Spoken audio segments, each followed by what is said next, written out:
I have two brief questions I'd like to ask, if I may.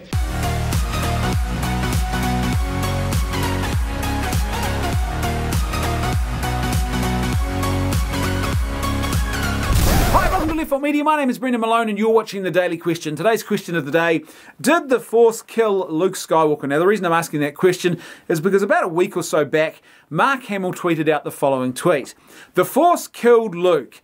You have to acknowledge the irony in his fate, almost like an addict that kicked his habit cold turkey, remained clean for decades, only to reuse just once and then, tragically, overdoses." Now, the first thing I thought upon seeing this tweet was, oh, is that how we're doing things now? Because this doesn't make a lot of sense to me. I never remembered the Force ever being like a drug that would actually destroy a person.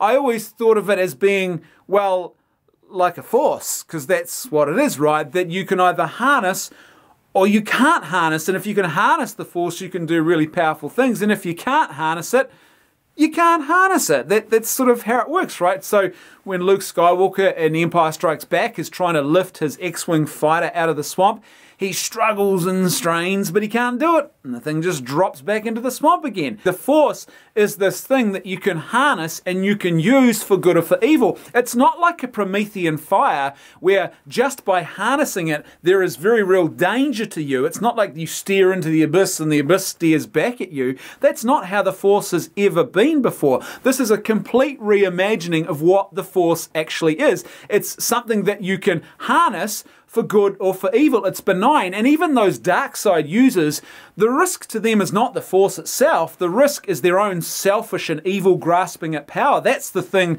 which destroys them. It's the evil that consumes them, not the Force. In fact, the Force can be that good thing that can be used to bring them out of the dark side.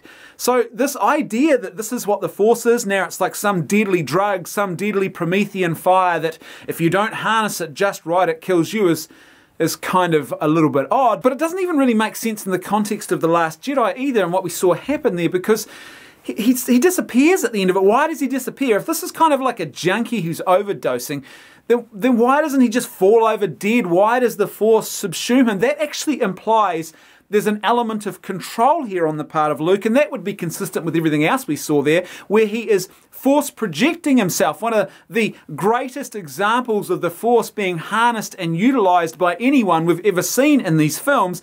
And now all of a sudden it's being suggested that maybe he wasn't really in control and this was the thing that killed him. But it doesn't appear to be that way. It appears that he actually just imitated his mentor Obi-Wan Kenobi and went willingly into the Force. He was so powerful that he was the one who was actually in control in this situation.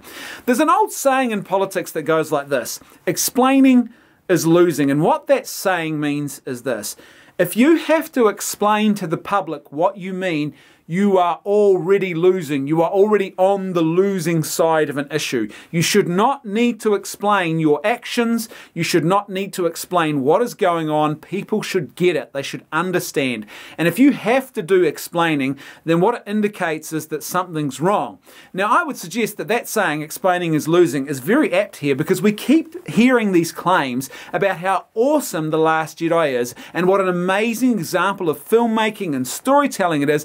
And then we keep seeing these explanations that have to be made about these different aspects of the film. There's so much explaining that's gone on subsequent to this film that's got nothing to do with what we saw on screen. It's people inserting interpretations after the fact, writing op-ed pieces, producing videos, sending out tweets like this. Explaining is losing. It should be a big warning sign here for Disney that this film doesn't actually make as much sense as they might think it does, that this film isn't quite as good and as well constructed as the diehard fans of it might want to think it is. The fact that so many people so often now have been engaging in this process of explaining this movie to people tells you what?